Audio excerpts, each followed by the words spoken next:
Selamat datang di kelas pembahasan soal pH dinamika rotasi, keseimbangan benda tegar, dan titik berat. Kita mulai dari yang pertama, topik momen gaya. Ada balok identik dipasang pada dinding memakai engsel seperti gambar ini. Gaya gravitasi yang menghasilkan torsi paling besar ada pada gambar yang mana? Nah, kita harus mengetahui gaya gravitasi itu adalah gaya tarik bumi.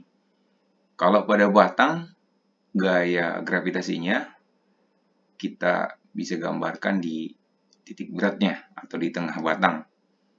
Gaya gravitasinya tentunya mengarah ke pusat, gitu ya. Ini W, lalu ini juga W, dan ini juga W. Nah, gaya yang menghasilkan torsi itu adalah gaya yang tegak lurus. Maka dalam hal ini gayanya W, dengan gayanya ini belum tegak lurus ya. Nah, yang tegak lurusnya yang mana? Yang ini, proyeksinya. Nah, ini sudah tegak lurus. Nah, ini belum tegak lurus, jadi yang tegak lurusnya yang ini. Sehingga ketika torsi itu adalah R cross F atau perkalian tegak lurus antara lengan dengan gaya, maka dari gambar ini yang manakah yang paling besar? Tentu gambar yang B yang paling besar. Karena apa? Ya, dia langsung setengah L ya. Jaraknya ini setengah L. Kalau yang ini harus diproyeksi lagi. Kalau ini setengah L, misalkan kita kasih ini adalah theta, maka dalam hal ini W dikali setengah L cos theta. Demikian juga yang C. Begitu, jadi jawaban yang benar adalah gambar si B inilah yang paling besar. Soal nomor 2 masih tentang momen gaya. Di sini ada suatu bidang. Bidangnya adalah bidang ABCD, di mana ukurannya adalah 80 kali 60, di mana AB itu 80, BC 60, demikian CD dan DA. Dan titik E berada di tengah-tengah antara AD. Maka kalau ini 60, maka ini tentu 30, ini juga 30. Pertanyaannya adalah momen gaya yang bekerja pada bidang terhadap poros E. Jadi ini poros. Nah, jika ini merupakan poros, maka gaya 5 Newton itu tidak berfungsi atau tidak membuat rotasi terhadap bidang ini. Lalu yang mana yang menyebabkan ada momen gaya? Maka gaya 10 Newton ini. Tapi gaya 10 Newton ini belum tegak lurus. Nah, cara membuat tegak lurus sebenarnya bisa kita proyeksi. Ini langsung ya, terhadap ini. Tapi kan sulit mencari berapa jaraknya yang tegak lurus. Maka mungkin bisa kita proyeksi gaya F-nya. Jadi kalau ini F, lalu kita anggap yang ini adalah Fx ya. Lalu yang vertikalnya adalah Fy. Lalu untuk memproyeksi Fx dan Fy itu adalah kalau misalnya ini theta, maka ini juga theta.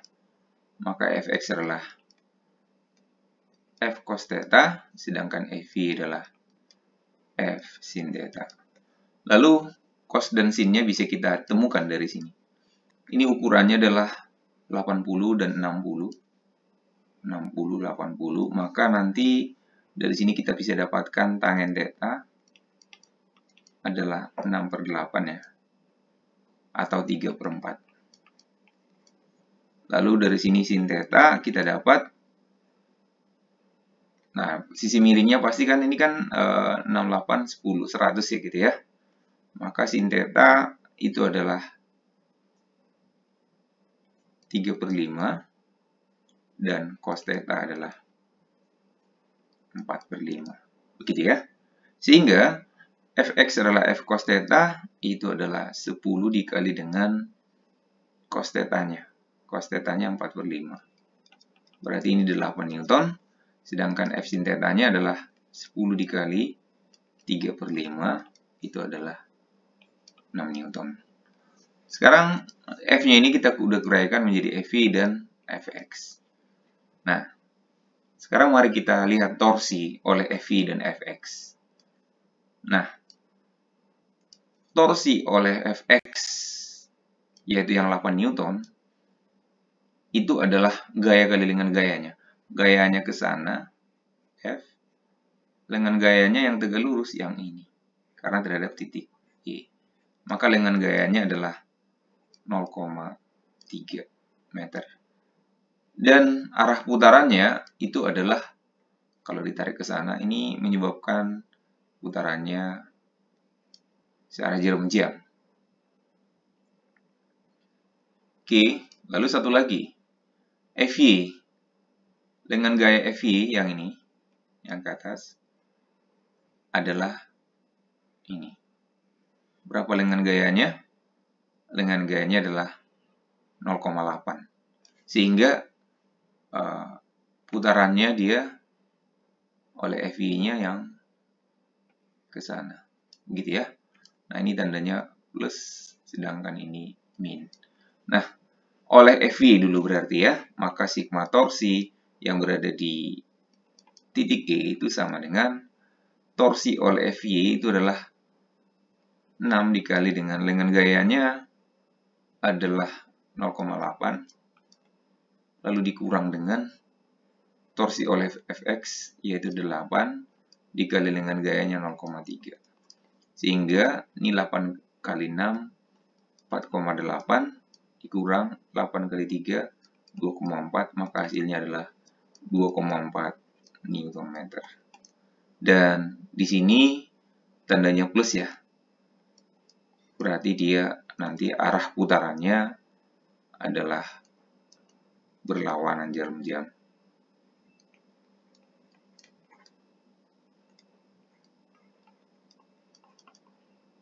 Maka pilihannya adalah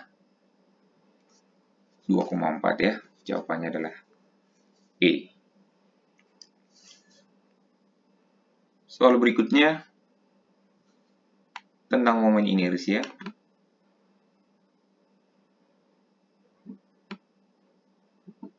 Momen inersia pusat masanya sudah dikasih tahu bahwa bola pejal 2/5 mr², di mana masanya M dan jari-jarinya adalah A. Namun, sistem ini, ya, bola ini dihubungkan dengan sebuah kawat yang ringan dengan kawatnya 2A, maka jarak antara poros O terhadap pusat masanya adalah 3A. Ya, seperti itu ya. Ini 3A.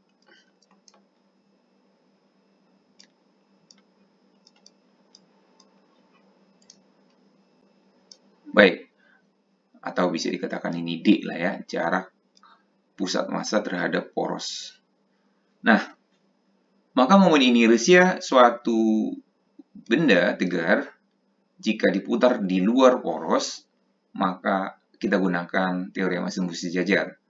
Momen inersia akan sama dengan inersia pusat massa tambah md². 2/5 mr² tambah md². 2/5 m, r-nya adalah a² tambah m dikali d-nya adalah 3a². Ini akan sama dengan 2/5 ditambah 9 dikali ma². Maka kalau dihitung, hasilnya adalah sama-sama dibagi 5 ya. 47/5 ma². Ya, 47/5 ma². Jawabannya adalah C. Soal berikutnya adalah soal yang nomor 4.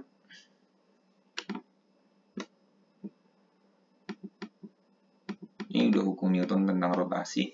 Ada 4 buah roda identik ya, berarti memiliki momen inersia yang sama, diputar dengan torsi, beberapa torsi, ini ada 2 torsi ya.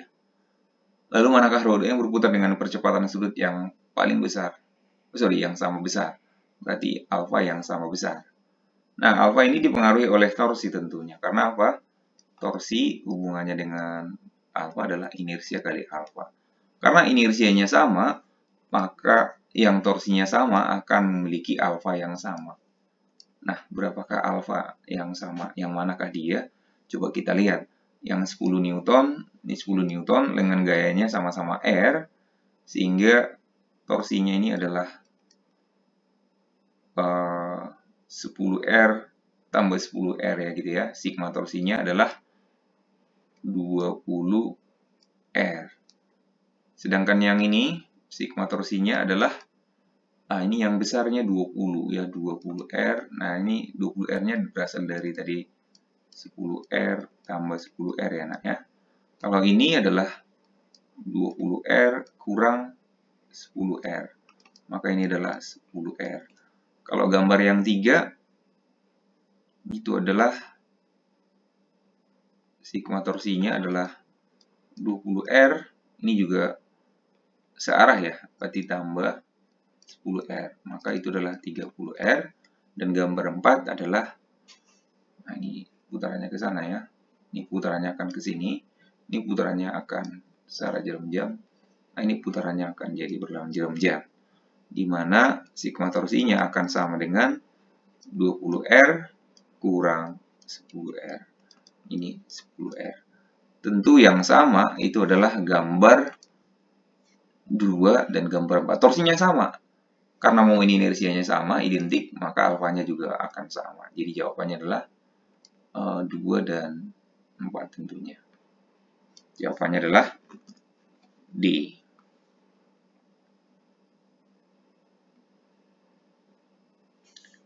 Soal berikutnya adalah soal nomor 5.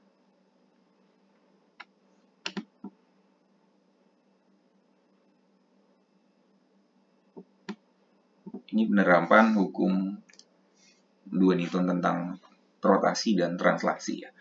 Nah, ini sudah sistem. Ada sistem katrol dihubungkan dengan suatu benda. Kalau ditanya berapakah percepatan turunnya beban ini, berarti yang ini. Berapakah percepatan translasinya ini? Ya, percepatan translasinya si benda ini.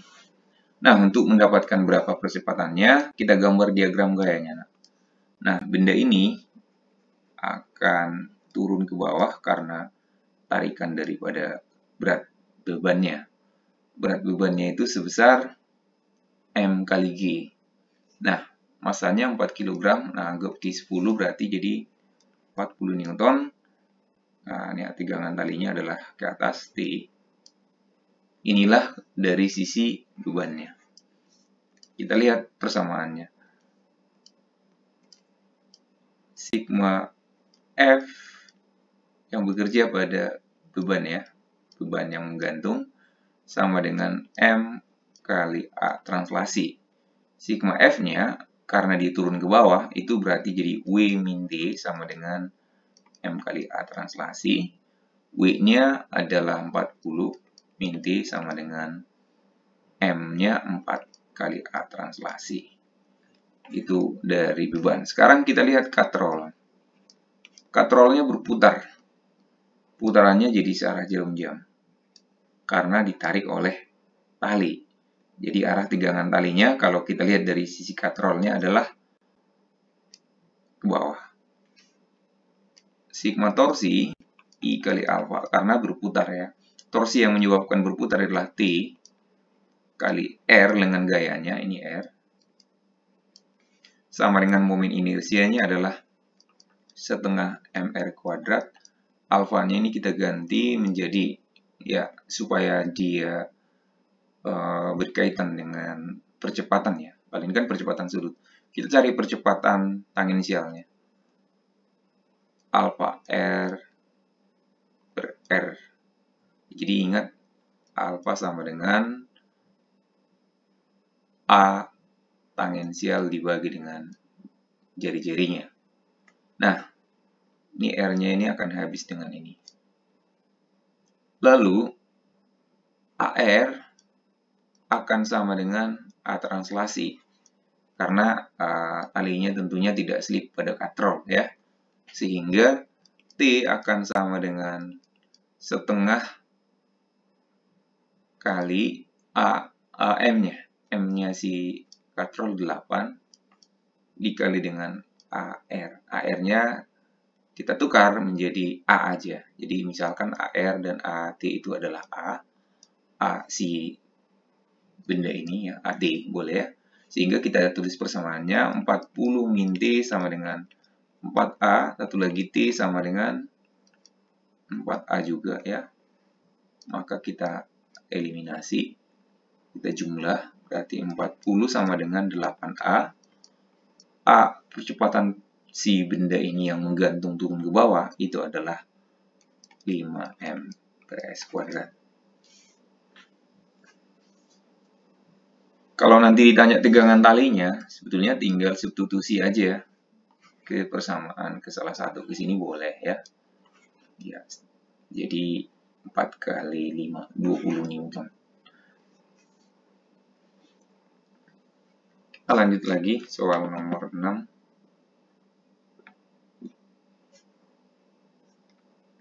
Soal nomor 6, seorang memegang 2 barbel nih, berputar dengan kecepatan sudut omega 1. Lalu orang tersebut melipat tangannya sehingga kecepatannya menjadi omega 2. Tuliskan pernyataan yang benar. Nah, kita lihat saat melipat tangan dan saat merentangkan tangan. Nah, kita coba lihat. Ini pusat rotasinya. Ini pusat sumbu rotasinya gitu ya, diputar. Nah, tentu ketika ada di sini beban, momen inersianya akan lebih besar karena ada di sini fungsi R ya gitu ya. Fungsi R atau D. Sedangkan di sini anggap dia orangnya seperti silinder. Kalau ini kan silinder ditambah lagi dengan beban-beban yang ada. Sehingga inersia 1 tentu pasti lebih besar daripada inersia 2. Jadi saat melipat tangan, momen inersianya akan lebih kecil. Maka itu bisa dikatakan pernyataan yang benar. Kecepatan sudut saat tangan dilipat lebih besar daripada rentangkan. Nah, hubungannya adalah ketika tangan dilipat dan tangan direntangkan, itu berlaku hukum karena momentum sudut. Momentum sudut awal sama dengan momentum sudut akhir. Berarti I1 omega 1 sama dengan I2 omega 2. Dari sini bisa kita tahu kecepatan sudut saat tangan dilipat ya, omega 2 banding omega 1 sama dengan I1 per I2. Ini artinya berbanding terbalik ya. Di sini I1 lebih besar dari I2, maka omega 1 akan lebih kecil dari omega 2. Berarti omega 2 akan lebih besar. Berarti ini pernyataan yang benar. Berlaku hukum kekalahan momentum, benar. Kenapa? Karena di sini tidak ada torsi luar yang bekerja. Jadi tidak dipercepat oleh mesin mungkin atau dipercepat oleh orangnya sendiri gitu ya. Namun ini akan makin lambat atau makin cepat tergantung pada si momen inersianya ini, ya, dilipat dan direntangkan. Berlaku hukum kekalahan energi kinetik. Nah, energi kinetik tentu tidak berlaku pada kasus yang ini. Nah, kenapa? Karena energi kinetik itu sendiri adalah energi kinetik rotasi adalah EK setengah I omega kuadrat. Nanti akan kita lihat soal nomor 5. Energi kinetik saat tangan dilipat lebih kecil dari saat tangan direntangkan. Nah, energi kinetiknya kita bandingkan ya. EK dilipat banding EK direntangkan gitu ya. Itu sama dengan setengah I2 omega 2 kuadrat dibanding setengah I1 omega 1 kuadrat. Ini setengahnya habis. Berarti kalau I2 banding I1, ini I2 banding I1, dikali omega 2 banding omega 1 itu adalah I1 banding I2 ya. Lalu dikuadrat. Jadi EK2 banding EK1 itu akan jadi sama dengan I2 banding I1 dikali I1 kuadrat banding I2 kuadrat. Ini akan jadi sama dengan I1 banding I2. Jadi EK2 banding EK1 itu adalah I1 banding I2. I1 lebih besar dari I2, maka EK2 akan lebih besar dari EK1. Jadi tidak berlaku hukum kekekalan energi, malah berbanding terbalik ya. Jadi energi kinetik saat tangan dilipat akan lebih besar. Berarti ini adalah pernyataan yang salah.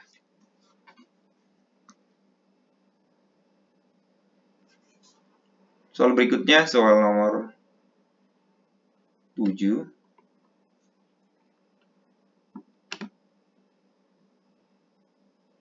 Di sini ada cakram kecil memiliki momen inersia I1 berputar dengan kecepatan sudut omega awalnya. Kali ini omeganya masih 0 ya, diam. Lalu cakram 2 ini, I2 ini ditempelkan secara perlahan sehingga ini menjadi katakan omega aksen ya, gitu. Pertanyaannya, presentasi energi kinetik yang hilang pada peristiwa di atas. Nah, untuk menentukan presentasi energi kinetik yang hilang, kita cari dulu omeganya jadi berapa sekarang.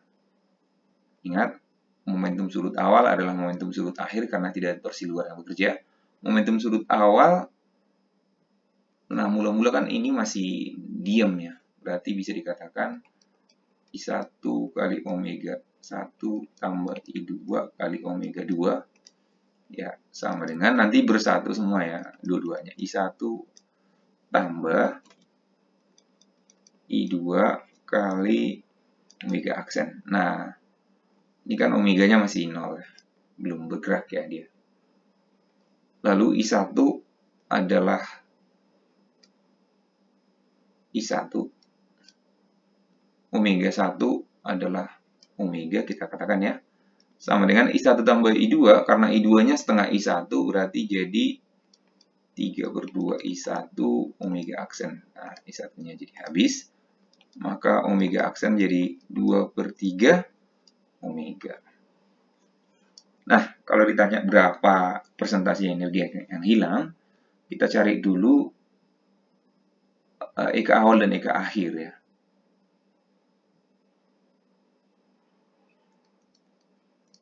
EK akhir adalah setengah I aksen omega aksen kuadrat.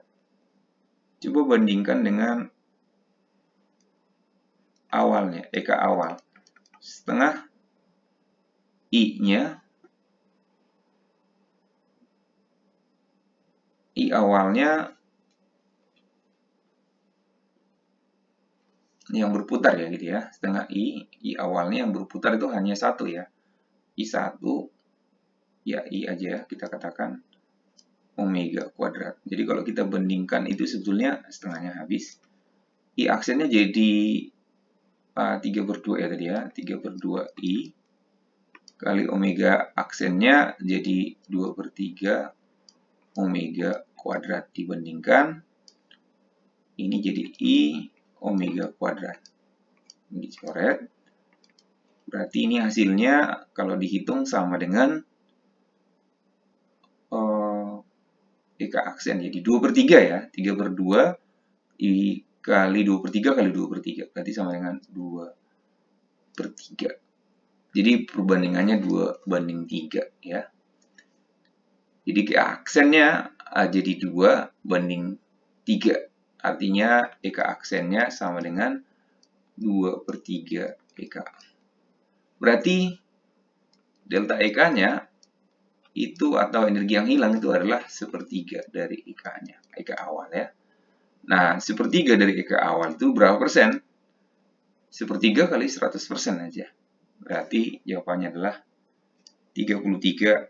0,33%.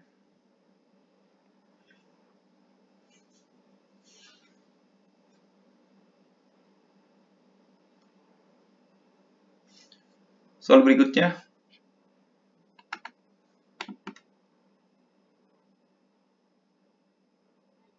Soal nomor 8.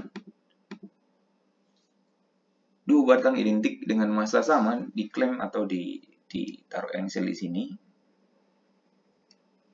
Massa sama berarti W1 dan W2-nya sama ya. W1 anggap aja W, W2 juga anggap W. Karena sama ya. Tapi sudutnya berbeda. Ini tegangan talinya. Ini tegangan tali. Katakan ini T1 dan ini T2. Yang tegak lurus berarti ini T apa namanya? T1Y. Ini adalah T2Y. Dalam hal ini T1Y itu adalah T1 sin theta, sedangkan di sini adalah T2Y adalah T2 sin theta gitu ya. Atau T1 kali sin theta, tetanya adalah 30 derajat, berarti setengah ya.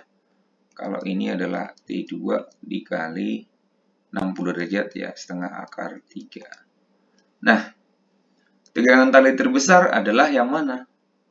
Nah, kita ambil untuk kasus 1 dan kasus 2. Kasus 1, seimbang berarti sigma torsi itu sama dengan 0. Nah, yang menyebabkan dia seimbang, kalau tidak ada tali ini tentunya ini akan berputar secara jarum jam. Tapi ini ditopang oleh tali sehingga ada yang melawan, begitu ya. Maka untuk kasus 1, T1Y dikali L dikurang W dikali setengah L itu sama dengan 0 ya. Maka T1Y akan sama dengan pindah ruas ya, setengah W. Begitu ya. T1Y itu adalah T1 apa tadi? Kali setengah sama dengan setengah W. Oke. Jadi untuk kasus 1, T1 harus sama dengan W. Gitu ya. Sedangkan untuk kasus 2, coba perhatikan sigma torsi juga sama dengan 0. Ya, karena ada tali ditahan ya. Kalau tidak, dia akan berputar. T2Y dikali L dikurang W dikali setengah L. Ya, gitu ya. Sama dengan 0. Langsung aja T2Y-nya adalah T2 kali sin theta. Itu adalah setengah akar 3 sama dengan setengah W. Setengahnya dicoret, maka T2 adalah W dibagi akar 3. Maka kalau dari sini, T1 lebih besar ya sama dengan W, sedangkan T2 adalah W per 3, per akar 3. Jadi tegangan tali terbesar adalah pada kasus 1. Berapa perbandingan tegangan talinya? T1 banding T2, dibandingkan aja. W dibagi W per akar 3. Jadi perbandingan T1 banding T2 itu adalah W dibagi W per akar 3 itu sama dengan akar 3 per 1.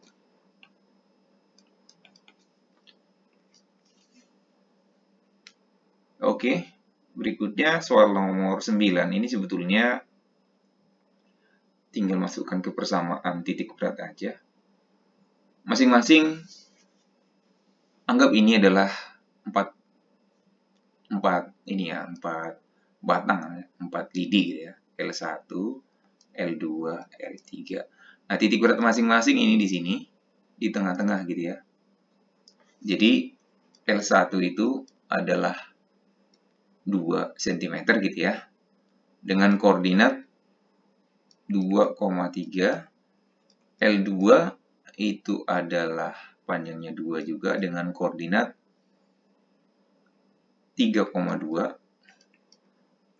Kemudian L3 panjangnya adalah 4 cm dengan koordinat 4,2. Nah, 4,2 itu X dan Y-nya. Jadi kalau ditanya koordinat titik berat itu X0, Y0, maka itu adalah X1 L1 tambah X2 L2 tambah X3 L3 dibagi sigma L, L1 tambah L2 tambah L3. Demikian Y0 juga sama dengan Y1 L1 tambah Y2 L2 tambah Y3 L3 lalu dibagikan dengan L1 tambah L2 tambah L3. Nah, ini dengan masukkan ke kalkulator langsung jawabannya adalah C nanti ya. Ini nanti kalau dia bidang ganti aja L-nya jadi A, luas.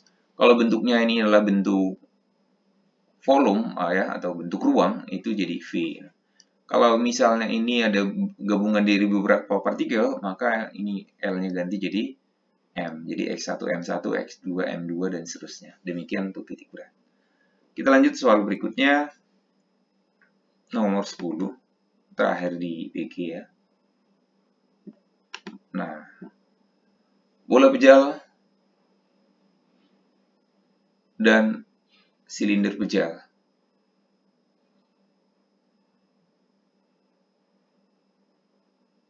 Bola pejal dan silinder pejal memiliki massa dan jari-jari sama. Dilepaskan dari ketinggian yang sama pada bidang miring yang cukup kasar. Sehingga kedua benda tidak mengalami slip. Berdasarkan informasi di atas, maka lingkari jawaban yang benar yang mana.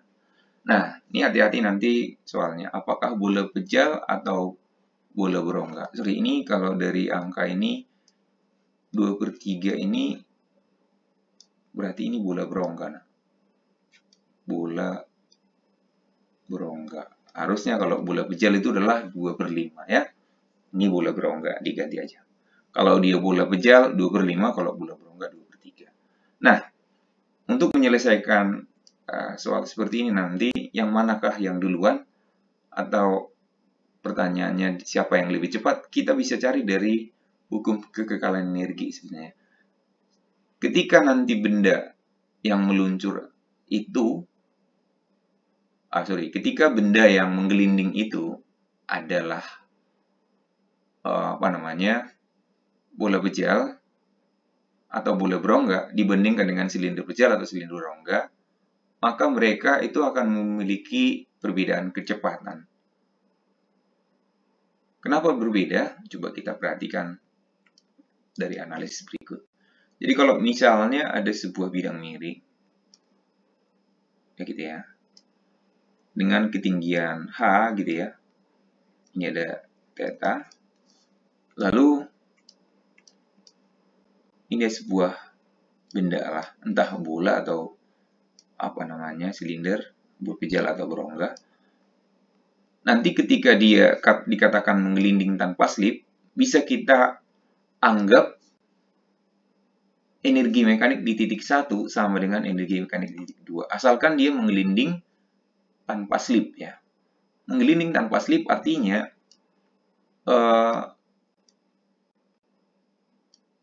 di sini tidak ada energi yang hilang nanti.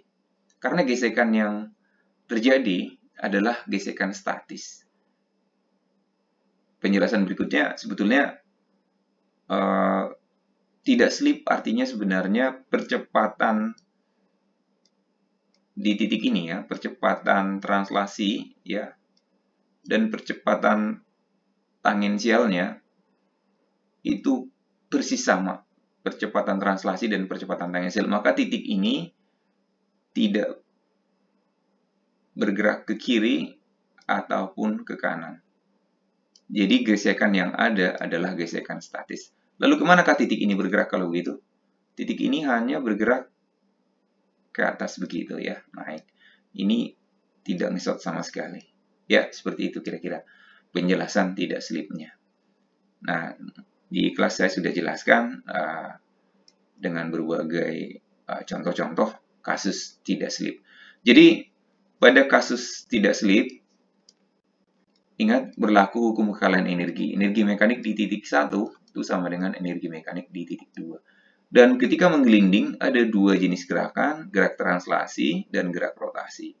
Omega dan V. Ada ya. Lalu di titik 1, kalau mula-mula masih ketinggiannya H, diam, maka dia hanya punya energi potensial, yaitu MGH. Lalu di titik 2, energi mekanik titik 2, MGH-nya sudah habis karena sudah di dasar, tapi dia punya kecepatan translasi dan kecepatan rotasi, ya. Berarti dia punya energi kinetik translasi dan energi kinetik rotasi, yaitu setengah mv kuadrat tambah setengah I omega kuadrat. Jadi MGH sama dengan setengah mv kuadrat tambah setengah I-nya. Coba kita lihat, ini berbagai inersia akan berbeda-beda nanti ya, tergantung pada bendanya. Anggaplah ini K. K ini adalah suatu koefisien di depan mr kuadrat. Itulah yang membedakan nanti bola pejal dan bola berongga serta silinder pejal dan berongga. Jadi I-nya boleh, supaya umum, I-nya jadi kita tulis K mr kuadrat, omeganya jadi V kuadrat per R kuadrat. Kenapa? Omega sama dengan V per R. Sehingga persamaannya bisa kita coret M-nya ya. Berarti jadi GH sama dengan setengah V kuadrat. Udah keluarin ya. AR-nya juga dicoret ya. Setengah V kuadrat dikali 1 tambah K. Begitu ya. Kali silang. Maka V kuadrat sama dengan 2GH dibagi 1 tambah K. Atau V sama dengan akar 2GH dibagi 1 tambah K. Nah, di sini bisa terlihat bahwa yang paling cepat atau yang lebih cepat sampai atau yang memiliki kecepatan yang terbesar itu adalah yang memiliki inersia yang paling kecil. Jadi K-nya kalau besar, itu V-nya jadi kecil. Nah, lihat, berbanding terbalik ya, V dan K. Artinya, jika K besar, V-nya kecil. Nah, kita lihat dari kasus ini. Bola berongga 2/3 dan setengah itu lebih besar si bola berongga. Berarti lebih lambat si bola berongganya. Maka yang lebih cepat adalah si silinder pejal. Jadi saat tiba di dasar piring, kecepatan bola akan lebih kecil. Maka itu adalah pernyataan yang salah ya tentunya ya. Tetapi kalau dia diganti soalnya jadi bola pejal, maka yang lebih cepat adalah bola pejal. Gaya gesekan adalah gesekan statis ya, benar. Ada energi yang hilang? Tidak ada. Terjadi perubahan energi potensial gravitasi, seluruhnya menjadi eka translasi dan eka rotasi. Benar.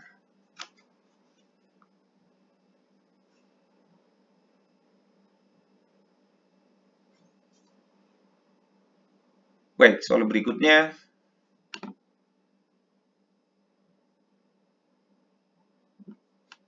Coba kita lihat soal yang esai.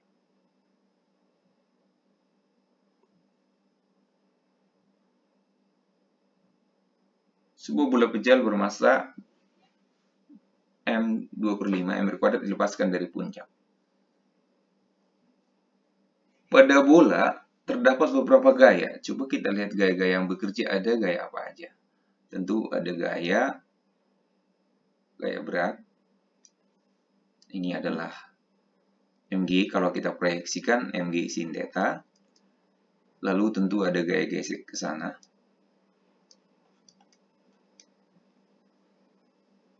Lalu tentu ini ada gaya normal ya. Oke, jadi sebetulnya ada 3 gaya, tapi yang berpengaruh atau yang menyebabkan dia berotasi adalah apa? Yang ada lengannya, ini R. Oke. Nah, berarti gaya yang menyebabkan dia berotasi adalah F gesek. F gesek apa itu? F gesek statis. Hitung percepatan pusat massa. Nah, hitung percepatan pusat massa ini sebaiknya kamu kerjakan dengan meninjau gaya-gaya yang bekerja ya. Di sini ada hukum Newton 2 tentunya tentang percepatannya. Namun di sini gerakannya menggelinding, ya. Ketika menggelinding berarti ada dua persamaan. Dari translasinya dulu. Dari translasi, sigma F sama dengan M kali A. Di mana A-nya nanti A translasi sebenarnya. Sigma F ada MG sin theta dikurang F gesek sama dengan M kali A. Karena sudutnya 30 derajat, sin theta berarti ya ini setengah MG ya. Setengah MG min F gesek sama dengan MA. Ini persamaan 1 tentunya. Persamaan 2 dari rotasi, coba perhatikan dari rotasinya. Sigma torsi adalah I kali alfa. Yang tadi saya sebutkan. Gaya yang bekerja adalah G gesek statis. Berarti F gesek dikali lengannya, inersianya adalah 2/5 mr kuadrat dikali alfanya diganti menjadi A per R. Nah, A di sini sebenarnya A tangensial. Sorry, A di sini A translasi, A di sini A tangensial. Tapi karena menggelinding tanpa slip, karena kekasarannya cukup besar, sehingga percepatan tangensial sama dengan percepatan translasi. Ini R-nya akan habis, maka F geseknya akan sama dengan 2/5 MA. Ini persamaan yang kedua, coba kita eliminasi. Setengah MG min F gesek sama dengan MA. Lalu F gesek sama dengan 2/5 MA, kita eliminasi. Ditambah, berarti setengah MG sama dengan 7/5 MA. M-nya dicoret, sehingga A sama dengan 5/14 G. Atau kalau kamu ganti G-nya juga boleh. G-nya 10, berarti 50/14 atau 25/7 M per S kuadrat. Soal esai yang terakhir, soal nomor 2. Ini gambar dalam atau sistem dalam keadaan seimbang. Pertanyaannya, gambar semua gaya. Yang pertama, gambar semua gaya. Gaya-gaya yang bekerja tentunya di sini kalau pada batang aja. Tapi sebelumnya kita tahu bahwa ini ada gaya yang menarik ke bawah. Ini adalah W benda, yaitu 20 Newton. Ini tegangan tali T. Ini T juga ya. Lalu karena ini sistemnya diam, maka sigma torsi di cutter 0, berarti tegangan talinya juga sama. Maka karena T sama dengan, karena seimbang, WB akan sama dengan T, T-nya adalah 20 Newton, maka T-nya 20 Newton juga. Kemudian T ini kita akan uraikan menjadi Tx dan T. Coba kita perhatikan batang abi dalam keadaan seimbang, tapi coba kita perhatikan ini ditarik ke kanan oleh gaya T, maka di sini pasti ada pasangan yang menyebabkan dia seimbang, pasti F gesek ke atas, ke kiri, sorry. Lalu di sini batangnya punya massa, berarti dia punya berat sebesar W batang. Lalu penyangga juga akan didorong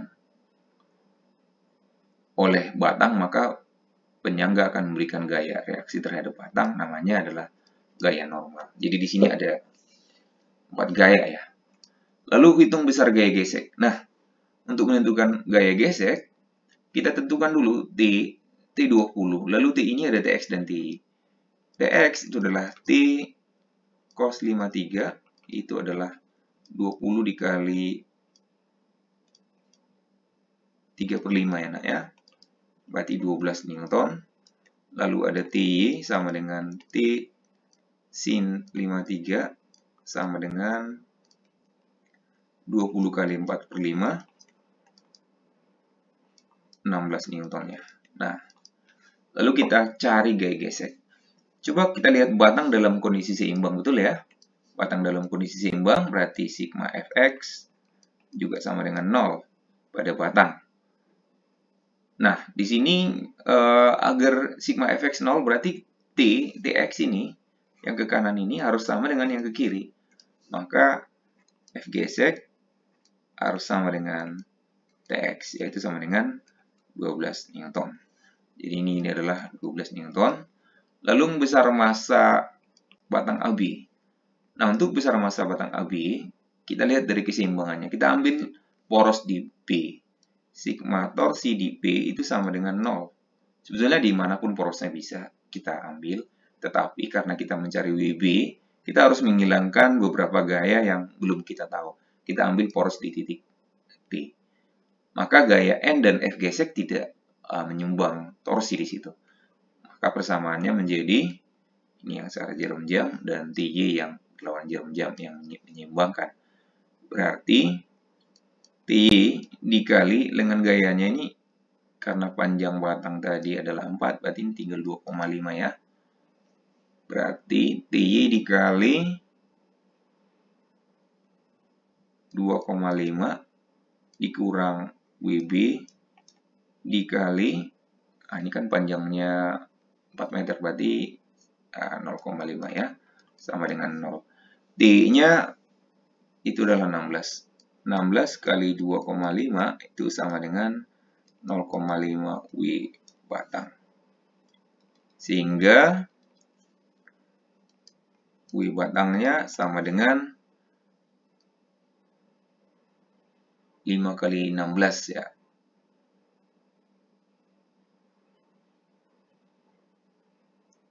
Itu adalah 80 Newton. Dari sini M batang adalah 8 kg.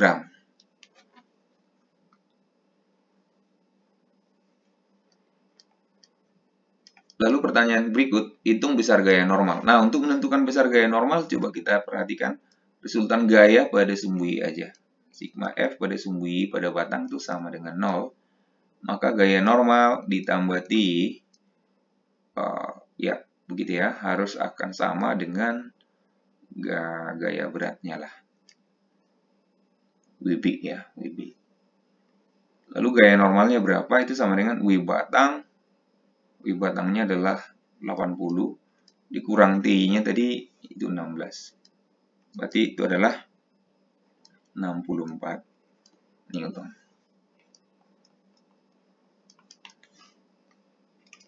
Ya, demikian kira-kira pembahasan dari soal pH. Semoga bermanfaat dan ini bisa dipelajari kembali untuk ujian berikutnya. Terima kasih.